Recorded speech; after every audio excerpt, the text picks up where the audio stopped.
Time Check, courtesy Alive by Nature's Way, distributed by H&J Enterprises Limited. Body of missing woman found trapped amongst bamboo in the Matura River. Prime Minister appoints interministerial committee to address Trump's tariff concerns. Why does it appear that they don't really want to stop it? Prison Officers Association questions lack of support for prisons. Coming up in sport, the National Senior Track and Field Championships are officially underway at the Hazley Crawford Stadium.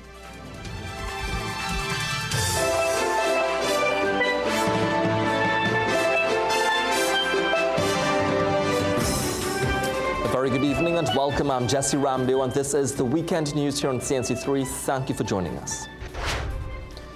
What started as a simple outing ended in tragedy as the body of Tara Lochan Singh was found today in the Matura River. Hours earlier, she was swept away while in the river with her granddaughter. Rescue teams and law enforcement conducted widespread searches as relatives held out hope for a rescue rather than a recovery.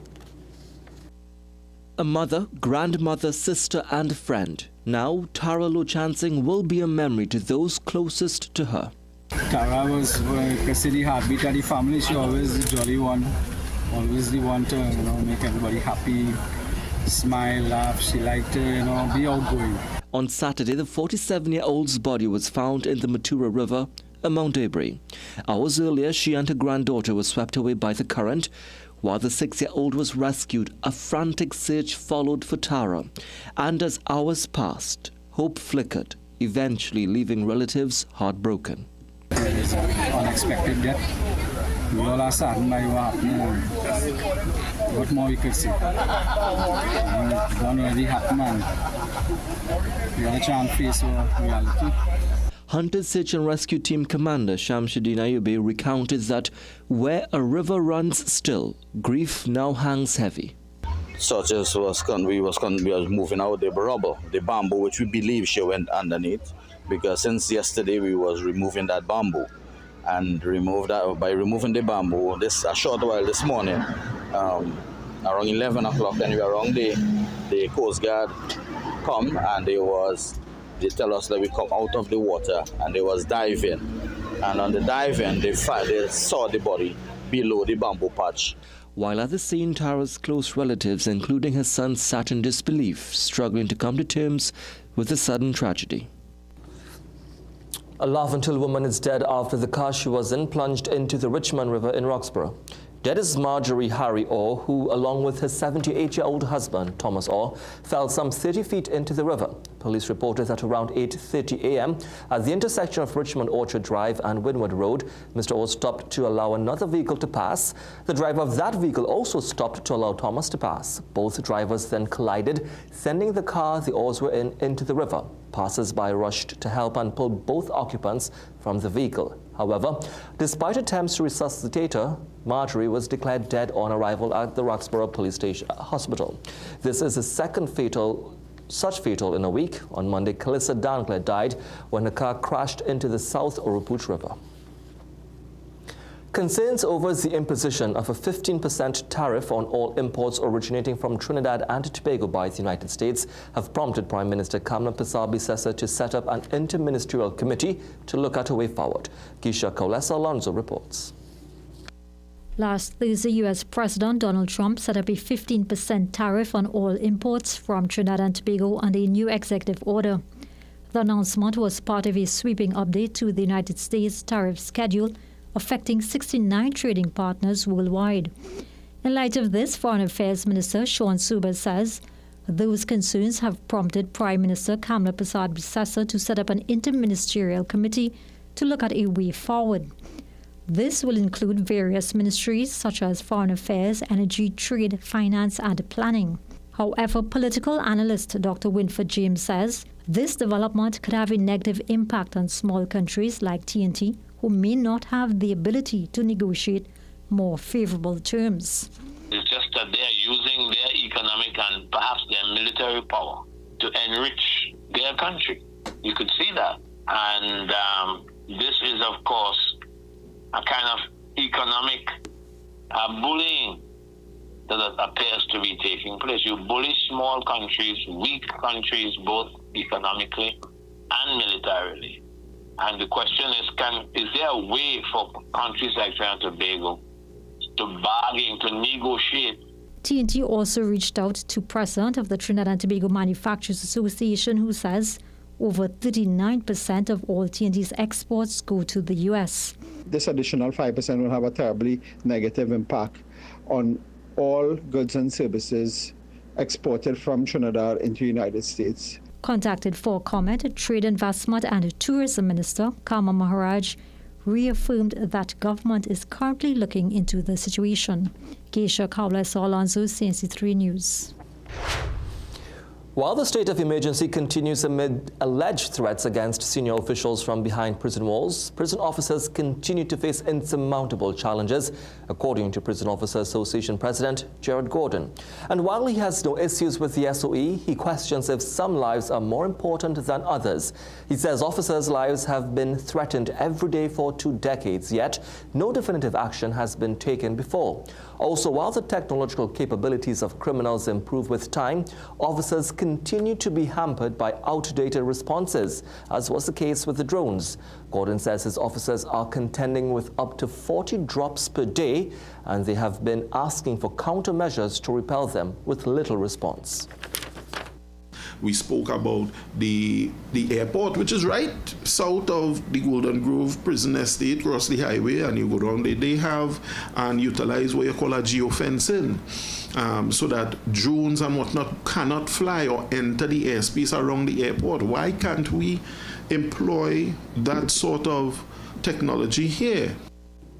Now, Gordon says officers have no access to bag or body scanners, which makes it easier for traffickers to go undetected. He says there should be mandatory searches for all people entering prisons. Asked if he is aware of a prison crime syndicate wreaking havoc on the nation's streets, he did not commit to an answer. I'm not calling it a crime syndicate. I am saying that if you place individuals who have been marked as gang members or gang leaders, and you place those people together, not for 1 week, not for 2 weeks, not for even 1 year, but for years. The association's president admits there is a small group of corrupt officers in the service. He believes any officer caught in an illegal act should be immediately fired instead of being placed on suspension. CNC3 reached out to Homeland Security Minister Roger Alexander for a response to Gordon's concerns. We will share them once received. It's now time for a quick commercial break. More for you up next. Food Basket. Food Basket, nation's #1 supermarket, bakery, restaurant, meat market, fresh producers, everything fantastic. For everyday low price, things real nice. Come in once, but to come back twice. Wholesale, retail, everything for you. A real much I wanna shop for go view. Food Basket, the nation's #1 supermarket, bakery, restaurant, meat market, fresh producers, everything fantastic. Food Basket, Marketplace Go View, where shopping is a pleasure and the price is right. Welcome to the Tire Club, the Caribbean's largest tire warehouse. Come into our warehouse where we stock all the top brands.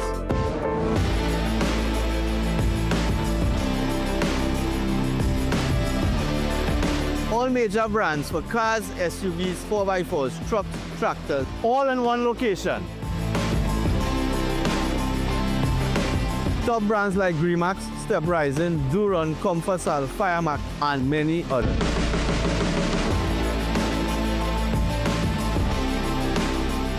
Here at the Tire Club, purchase 4 tires, get free installation, free speed balancing, and a free complimentary t-shirt. Our expert team is ready to help, where quality, service, and value comes together.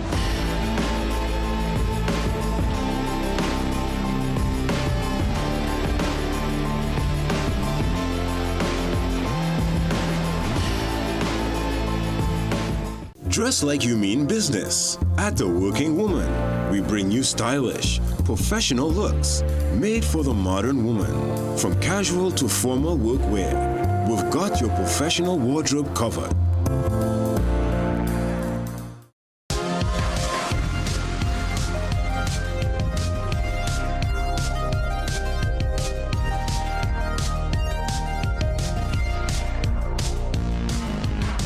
something here for everyone, from baby to adult. Anything you need, it is right here at Food Basket Super 99.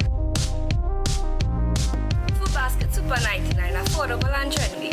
Food Basket Super 99 Arima, where fashion meets affordability.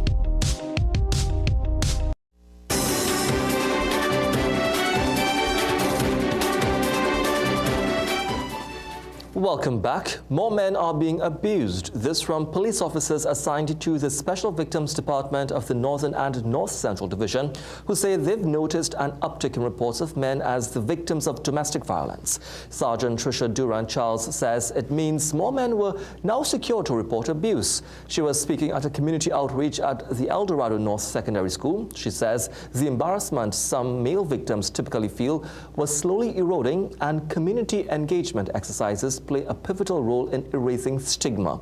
And while she could not provide data to support her statement, Durant-Charles says housing male victims remains a serious concern. So now we're getting where they are coming forward, but then there are not much facilities to accommodate them.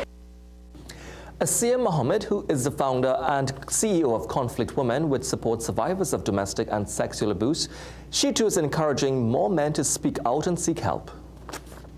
I think so. I would give the same advice, to be honest, across the board, which is reach out, do not suffer in silence, and seek listening in, seek support, and try to find resources or NGOs that will support them in that journey to exit abuse and become independent. Durant-Charles says because of the increasing reports, there is a need for more counselors to adequately meet the needs of the victims that the unit services. Mohammed adds that the country must shoulder the blame for the increase in gender-based violence. A coalition of childhood justice organizations and child rights advocates issued a statement following the recent arrest and laying of criminal charges against traumatologist and former director of the Children's Authority, Hanif Benjamin. The allegations against Benjamin center on a sexual offense against a minor who had reportedly sought support in a private clinical setting. In a joint statement, the coalition expressed deep concern about the systemic failure of both individual and institutional responsibility, stressing that it forms part of a broader, well-documented pattern of abuse in Trinidad and Tobago.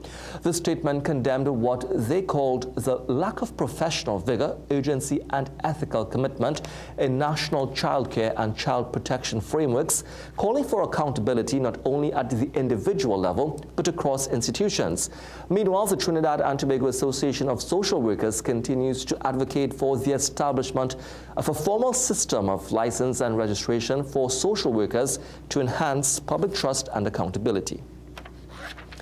At post-cabinet on Thursday, Education Minister Dr. Michael Dowlett announced that the July-August vacation has been extended by 1 week. While Teachers Union's tutor has no issue with the increase, we want to ask the public how they feel about it. Here's what she had to say.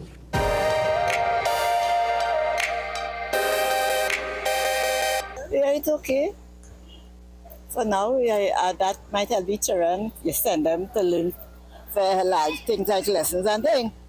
For me personally, it is costly for these kids being at home, for parents, than when they are in school. Because when they're at home, you have to make sure they have everything at home while you're at work. It costs more at babysitting, and then remember, we still have to provide everything for them to go back out to school. So there's additional weeks, there's an additional expense. That's how I see it.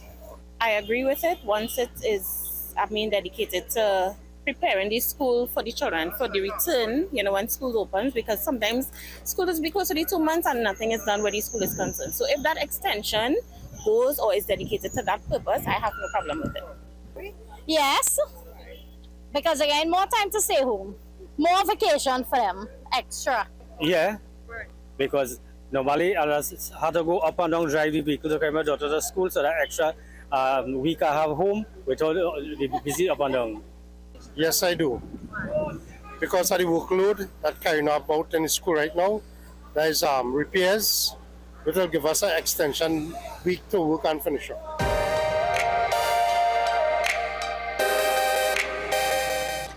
Public Utilities Minister Barry Padarath has announced that the Water and Sewage Authority has been granted a one-year moratorium by the Environmental Management Authority, temporarily staving off a potential $35 million annual fine for non-compliance at the Beetham wastewater treatment plant. The moratorium offers WASA a critical window to bring the aging facility up to environmental standards and avoid costly penalties that had loomed over the authority due to persistent effluent discharge violation.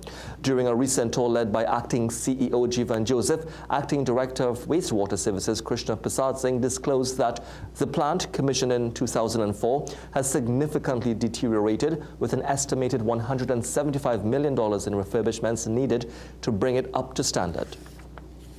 This was a matter that was left to languish for about 5 to 7 years by the former administration. And in light of that, we are taking immediate steps to have the matter addressed.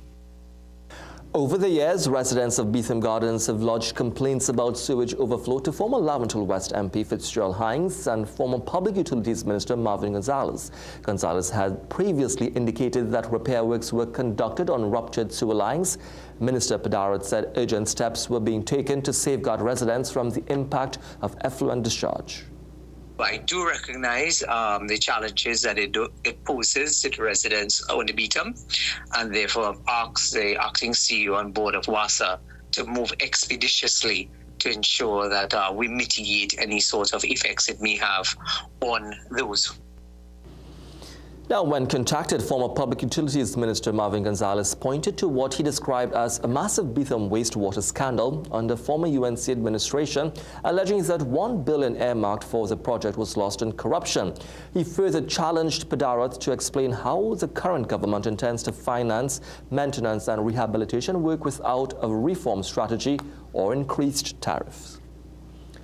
Port of Spain Mayor Chinua Allen's announcement yesterday that part of Oxford Street from Argyle to Charlotte Street will be renamed after Kwame Ture has been met favorably by the Emancipation Support Committee. Ture, who died of prostate cancer in 1998, was a renowned Pan-Africanist and civil rights activist in the United States. Born in Trinidad and Tobago, he moved to the U.S. when he was 11. As an activist, he found himself working alongside Dr. Martin Luther King for civil rights for African Americans in the U.S. In fact, Ture, who was born Stokely Carmichael, was so charismatic and influential, Prime Minister Dr. Eric Williams banned him from entering Trinidad in 1967. That ban stood until 1996, when it was lifted by Prime Minister Bastio Pandey. He visited Trinidad that same year. In 2019, the Emancipation Support Committee had submitted a request to the Port of Spain City Corporation to rename Oxford Street after Ture. At the time, his family welcomed the proposal. An autopsy has revealed that 75-year-old Nardio Bechan, whose relatives initially believed died of natural causes, was in fact killed. Now, Bechan's family is seeking answers. The father of two, who is also a Canadian citizen, lived alone in Barrackpore along New Colonial Road. His brother and sister-in-law, who lived next door, got a foul stench coming from his house on July 20th. The doors were locked, but the windows were open. When they looked through one of the windows, they saw his decomposing body on the bed. They contacted the police, who broke down the door to gain entry. Relatives say they last saw him about 3 days before his body was found. They could not say whether anything was missing or why someone would want to murder him. Officers of Region 3 Homicide Bureau are investigating. Well, still to come in sport, TNT volleyballers on the hunt for medals at the Kazova Championships.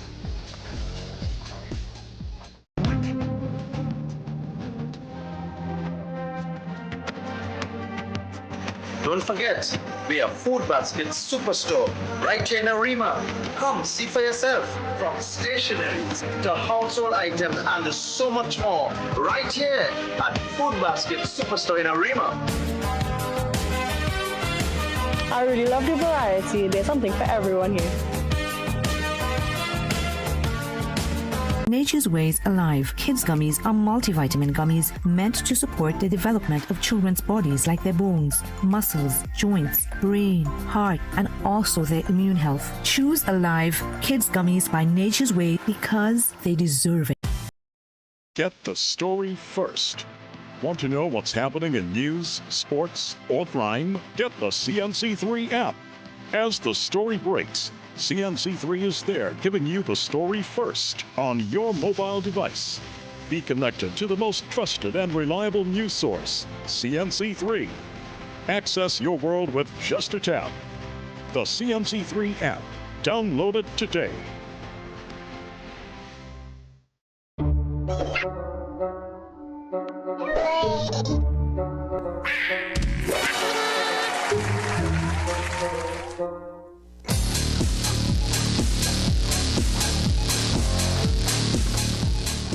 Welcome back in sport. Jareem the Dream Richards Olympic medalist Kishon Walcott and rising sprint star Leah Bertrand headline a stacked lineup for this weekend's NAAA TT NGC National Senior Championships at the Hazley Crawford Stadium in Port of Spain. Here's more.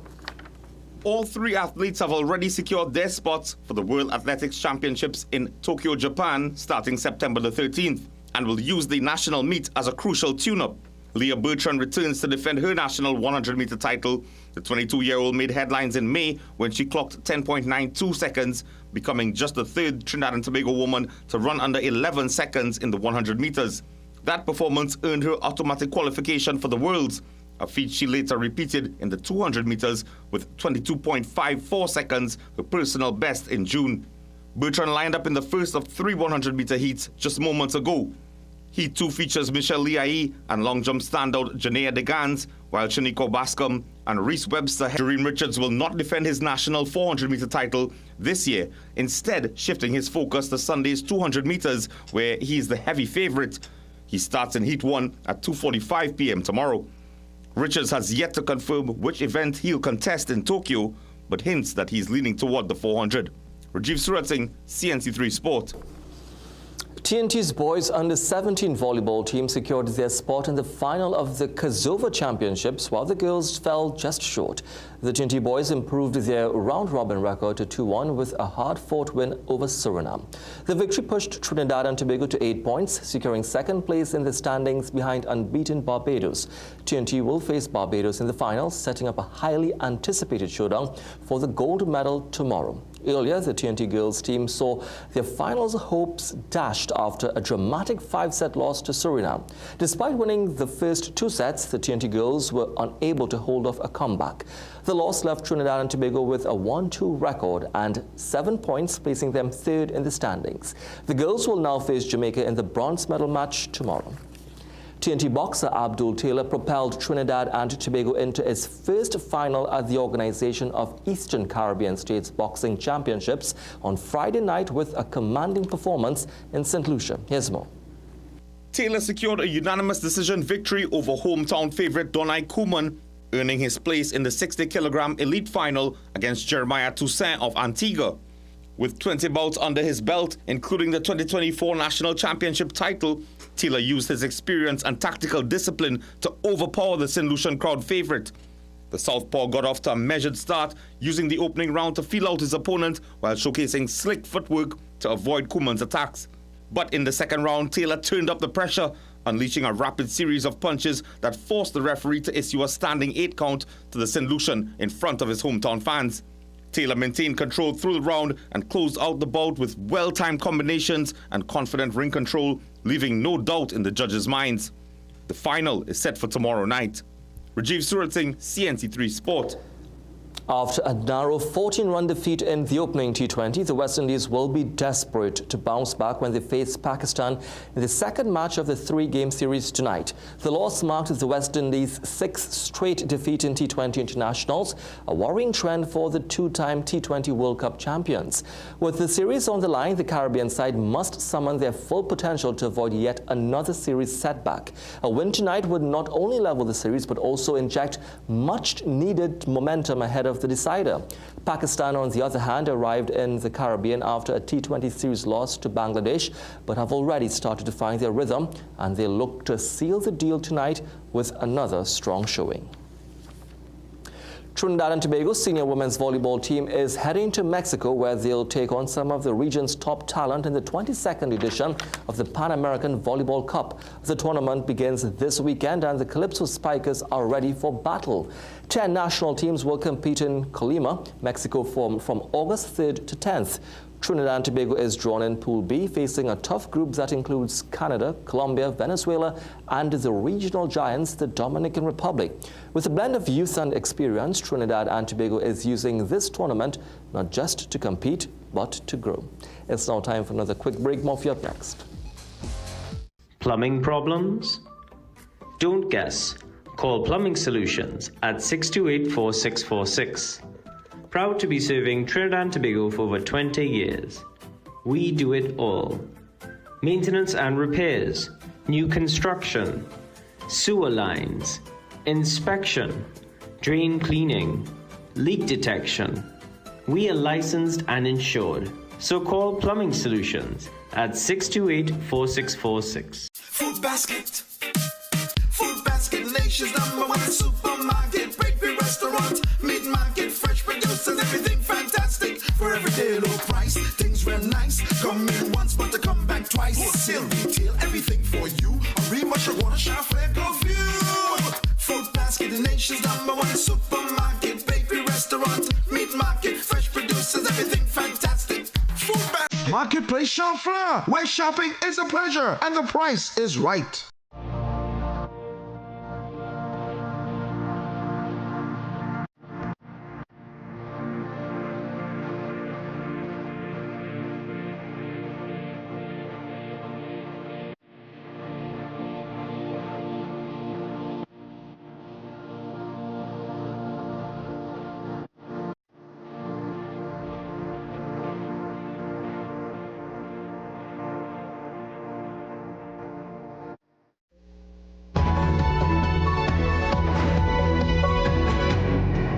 Regionally, Grenada's Prime Minister Dickon Mitchell, proudly draped in African wear, led a vibrant flambeau march into Grenville as Grenada celebrated Emancipation Day 2025.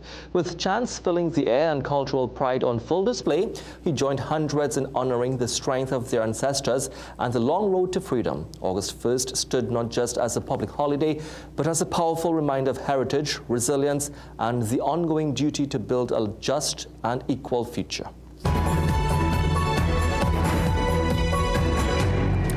Well, mark this on your calendar now if you'd like to plan ahead for a unique celestial event. NASA says a total eclipse of the sun that will last more than 6 minutes and 23 seconds at its peak will take place 2 years from now on August 2nd, 2027.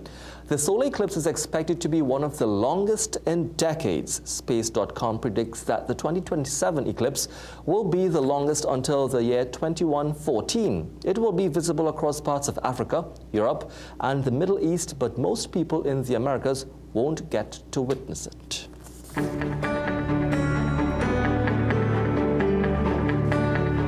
And now for a look at tomorrow's weather forecast. The Met Office says sunshine will be occasionally interrupted by partly to mostly cloudy skies, bringing light to moderate showers. There's also a medium chance of isolated thunderstorms, especially over hilly areas, though not limited to them. Conditions are expected to gradually stabilize from late evening into the night. Despite some lingering showers, gusty winds and localized street or flash flooding may occur near heavy downpours. Tomorrow's maximum forecast temperature in Trinidad and Tobago is 31 degrees. Seas are moderate with waves 1.5 meters up to 2 meters in open waters and below 1 meter occasionally choppy near showers in sheltered areas. As we close, gospel singer CeCe Winans led a deep and reverential prayer session on Thursday at the Queen's Park Oval. Among the thousands who came out to see her were government and opposition members, including Culture and Community Development Minister Michelle Benjamin, who described the concert as being exactly what the country needs at this time. And of course, you can see that report from Samson Nanton on our website and Facebook page. Well, with that, we've come to the end of your weekend news here on CNC3. On behalf of everyone attached to the program, do enjoy the rest of your evening.